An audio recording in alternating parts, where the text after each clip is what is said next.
He will face Brady Birchmeyer here with 2 outs in the bottom of the 10th. The Falcons and the Red Hawks tied at 6 apiece. Standing on first is Garrett Wright. Braden Curlis stands on third. Birchmeyer has 1 hit today, a single back in the 5th. Second in the MAC and runs batted in with 38 this season is Birchmeyer. First pitch to him, swinging, lines it through the infield. Brady Birchmeyer walks it off for Bowling Green in the 10th. The Falcons steal victory from Miami here on Sunday in Bowling Green. We'll do it again at 2-2. Orner's delivery to Seidel. Grounded over to third base. It's going to be a fair ball. Rounding third is Garrett Wright. He comes home to score, and it's a walk-off single for Sam Seidel. Bowling Green comes all the way back to beat Purdue Fort Wayne in a classic 19-18. Cruiser, the right-hander, comes set, takes a look back to second, now delivers to the plate. Antillian lines at right center field. That's going to get down. Gunnar Antillian walks it off for Bowling Green. The Falcons come back and win the series against Eastern Michigan for the 3rd year in a row. 0-2 count. Motice puts a good swing on this one, drills it left field. First career collegiate hit for Carter Motice. Scores 2, coming around third. They're going to hold up Gunnar Antillian. It's a 2 RBI double for Carter Motice for his first career collegiate hit with the Bowling Green Falcons. This one's flown out fairly deep left center field by Zyrus. Parker and Wright chasing after. Parker now gonna lay out for it, and Caden Parker made the catch. As this one grounded through the infield to the left side, gonna be fielded by Caden Parker. Here comes John Hale for home. The throw is in time, and they got John Hale at the plate. Another great defensive play by Caden Parker and the Falcons, the second Eastern Michigan runner they have nailed at home. A 2-2 count. This one clubbed to left field. Going back is Parker and Wright. Wright drifting, still trying to track it. Wright dives. Did he make the catch? Yes! What a defensive play by Garrett Wright, the catcher in center field. He's the MAC Defensive Player of the Year for a reason. What a tremendous defensive gem by Garrett Wright. After a few minutes, Brady Birchmeyer shakes it off, and he's ready to go over there at first, so we'll get back underway. Was down for a couple of minutes there after getting hit somewhere by the ball that he bobbled, but then flipped on the backhand to Jacob Turner, covering the bag for the first out of the inning. Brings up Ben Giovanetti, and it's hit straight towards Birchmeyer. Diving stop, and another flip to Turner. Brady Birchmeyer, a highlight reel defensive gem at first base. What else can you say about him? As that one's grounded to short, fielded by Antillian, flipped the Seidel for 1, over to Ganon at first for 2. Another double play flipped by the Falcons ends the inning. Boudreau has the bases loaded with no outs and gets out of it unscathed. What a job by the freshman arm. 0-1 on Birchmeyer. Big swing on this one, sends it out deep left field. Gerlach going back, looks up. That one's into the trees. Solo shot for Brady Birchmeyer to left field, keeps Bowling Green alive. Here in the bottom of the 9th, it's a 9-7 ball game after Brady Birchmeyer's 8th home run of the season and his 31st RBI, his MAC leading 31st RBI. He grounds this one sharply over to second. Nice sliding stop by Sam Seidel, second time today. Throws it over to Birchmeyer to end the inning. Sam Seidel, fantastic with the glove. Over at second, we head to the bottom of the 3rd. Still scoreless between Bowling Green and Miami right here on Falcon Radio. Huge pitch upcoming for Nate Kress against David Novak. The 2-2 pitch from Kress. This one floated to right center field. It's going to be caught by Parker. The throw in going to be cut off by Birchmeyer. The relay home, they got him. They cut off Dylan Baker at the plate, and it's a double play to get out of the inning by Nate Kress. Back-to-back double plays for Bowling Green pitchers. Ty Roeder in the top of the 6th, Nate Kress in the top of the 7th. It stays a 3-1 ball game heading to the 7th inning stretch right here on Falcon Radio. Sam Seidel has 2 game-winning hits this year. He has not struck out in 6 straight games. And now with that 2-run homer, he has 8 RBIs in the past 5 games. Really settled into the lineup for Bowling Green. Drills this one down the left side past a diving rover at third.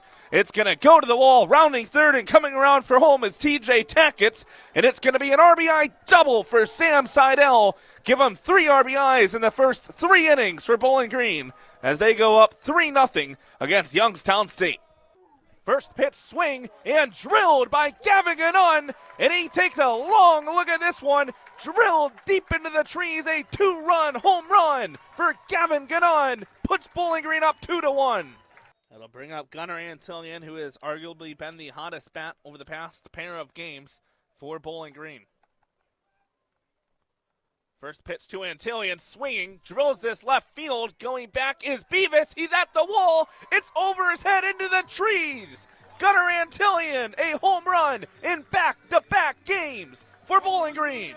Connor Penrod, 1 out away from his 10th save of the season, would become the first Falcon in program history to reach double-digit saves in a single year. First pitch by Penrod, this one driven out to center field. Tackett settles under it and makes the catch. Connor Penrod notches his 10th save of the year. More history for Penrod as Bowling Green takes game 1 against Ball State. Tabor delivers on the 0-2. This one driven out left center field. That's going to settle in front of Lido. Rounding third and coming home to score is Garrett Wright. And going in safely to third is Gavin Gannon. And it's another double for Zach Horkey. And another run batted in. Zach Horkey 2, Toledo nothing here in the top of the third. 1-1 count on Bruce Jellison. Eastern Michigan with the runner in scoring position. This one grounded up the middle through to the outfield. Garrett Wright fields it.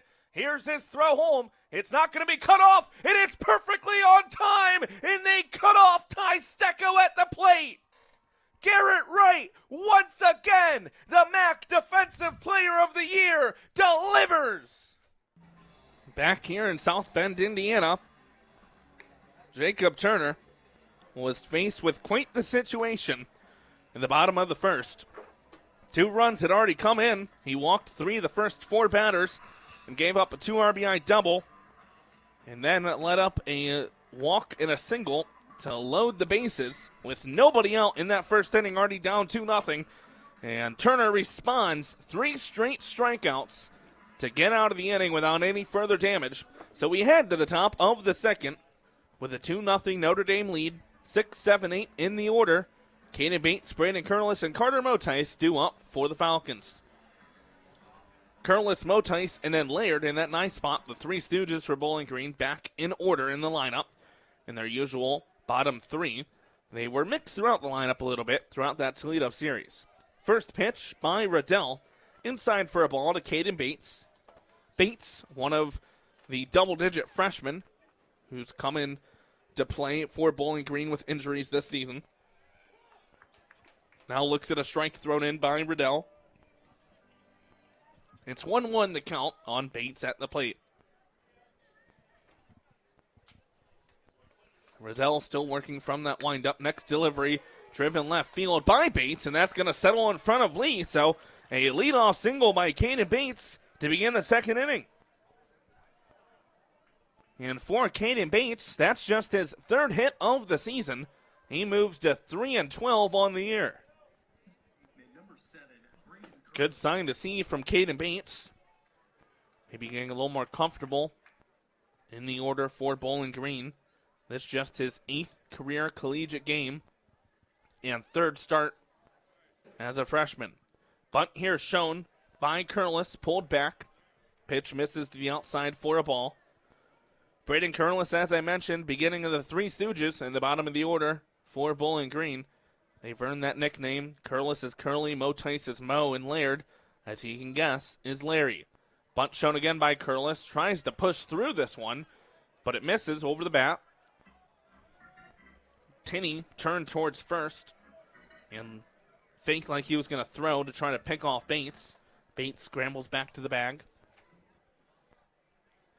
It's a 1-1 count now on Curlis. Curlis showing bunt again, pulls it back. It's in the zone for a strike. Curlis didn't like that call.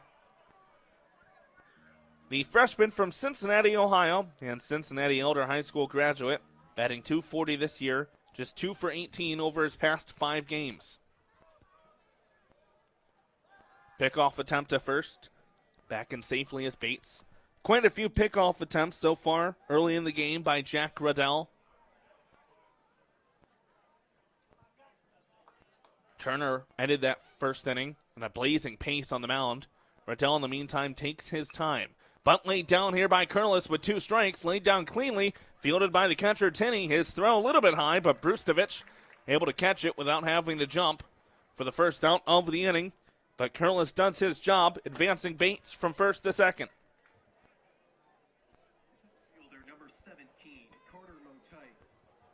Bring up Carter Motice. Motice batting .234 on the year. All 3 of these members of the Three Stooges have really kind of struggled over the past few games. Motice batting just .152, 5 for 33 over the past 9 games.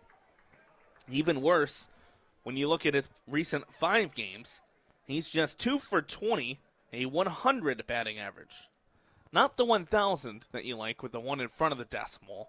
It's the decimal 100. Now a swing and a miss by Motice. High fastball. The left-hander goes down in the count, 0-2. He's struck out in 5 of the past 6 games. Looking to avoid extending that streak. The 0-2 pitch from Riddell. Fouled off to the back by Motice. Got under that high fastball. Riddell has leaned pretty heavily on that fastball at times. Both these starting pitchers have through the early parts of the game, especially early in the at-bats. Riddell takes a look back at second, staring at second. Deep breath, now delivers to the plate. Bounced at the plate for a ball. Nice stop by Tinney behind the dish. A nice crowd turnout here at Frank Eck Stadium.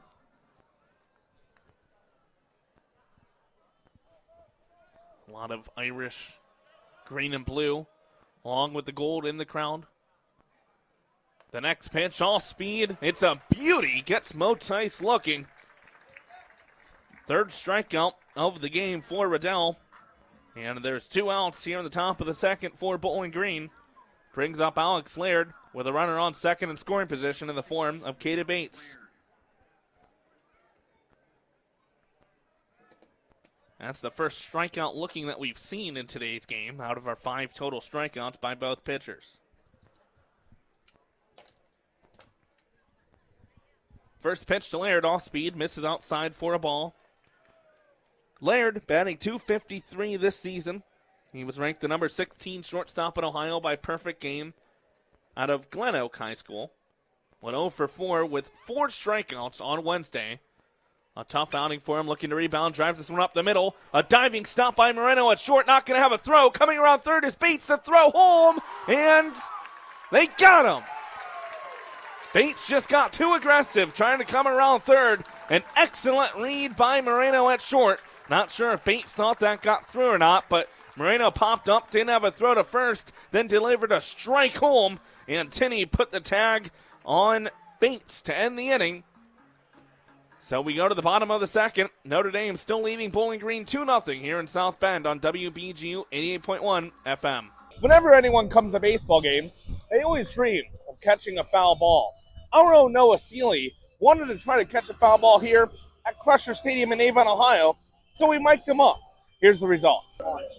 We are here in Avon, Ohio, at Crusher Stadium for the MAC Baseball Tournament. We will have updates of all of these games on this social media account. And we start off today with the first game of the tournament and the day between Ball State and Eastern Michigan. Ball State enters the tournament as the 3 seed. They were the preseason favorites to win the regular season and the conference tournaments. They did not win the regular season. They'll be looking to win the tournament for the first time since 2023. And they are a team that is very powerful on both sides of the ball. They have the most home runs at the plate in the MAC this season, and they also have the most strikeouts on the mound. but they're a team that ended the season kind of rough. Only won 4 of their last 11 games, kind of limping to the finish line. And then for Eastern Michigan, they slid into this as the 6th and final seed.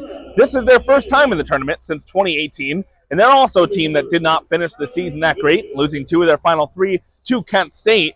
They are the only team in the tournament with a losing record this season, and their arguably biggest strength in offense is that they just don't strike out. They're a hard team to put away. Fewest strikeouts in the MAC this year, but they do struggle pitching, the second lowest ERA in the MAC. So first pitch for this game at 12:30. We'll see how these two teams do in the first game of the tournament, Ball State against Eastern Michigan.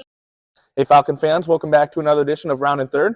I'm Tyler Kavalecz, and today I'm joined by BGSU Baseball sophomore first baseman Brady Birchmeyer. Thank you for joining me, Brady. Thank you for having me. Of course. So first thing I have for you is you guys off to another good start this season, doing it a little different way, a little less power than last year, better bullpen so far. What for you have been the biggest differences between this year's team and last year's team? Yeah, just trusting everything we have. Every year, each team's gonna be different, new set of guys. But just knowing, putting faith in the guy before you and the guy behind you that we're gonna find a way, no matter what, hitting it over the wall or just knocking a single up the middle. And you personally, you've definitely taken a big step this year. One of the top RBI leaders in the MAC, one of the top home run leaders in the MAC. What's been the difference for you going into this season, unlocking the power? Yeah, just allowing myself just to have confidence in the box and not putting too much pressure on myself and trusting the training we've done in here and outside on Stellar Field. So, yeah. And you guys coming off a little bit of a tough series against Miami, you bounced back with a big win against Youngstown State.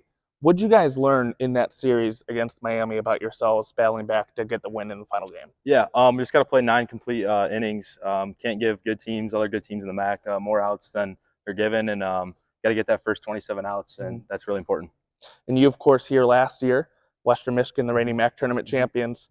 How big of a series is this for you guys upcoming on the road? Yeah, I guess revenge, if you want to call it, and we're excited. It's gonna be a lot of fun. My first time going there, so I'm excited. All right, so as I mentioned, Bowling Green will be on the road to face Western Michigan in a 3-game series this weekend, starting on Friday, ending on Sunday. Make sure to tune in for that action. To keep up with all BGSU baseball information, you can go over to bgfalconmedia.com or follow BG_FMSN on Twitter X. Thank you for joining me this week, Brady. Thank you. See you guys next week. Well, they all talked about taking it one game at a time, but I think the difference between this team this year and the team last year is this team knows that they can reach the success that they did last season. They know that they are a group of good ball players, and I think them getting the experience in the MAC tournament is going to help them this year, especially if they can, of course, we're hoping they get back to the MAC tournament. I think they know what to expect now. I think they know what success feels like and what it takes to get there. And I think they're fully focused on winning the MAC tournament championship on top of repeating as regular season champions. So I think just the taste of success from last season, knowing what it takes to get there, is just going to be a huge benefit for this team this year. All right, do you think they're going to make a step forward? Do you think they're going to take a step back? Where do you see a successful season being for Halleck and the Falcons? I think their bar of success for themselves is going to be to win a tournament championship. That's what everyone on the team is going to be aiming for. It's hard to call it a failure if you don't reach that, especially if you do repeat as regular season champions. But I think in the end, this team needs to win a championship, and I think that MAC tournament championship is going to be the crown jewel for this program.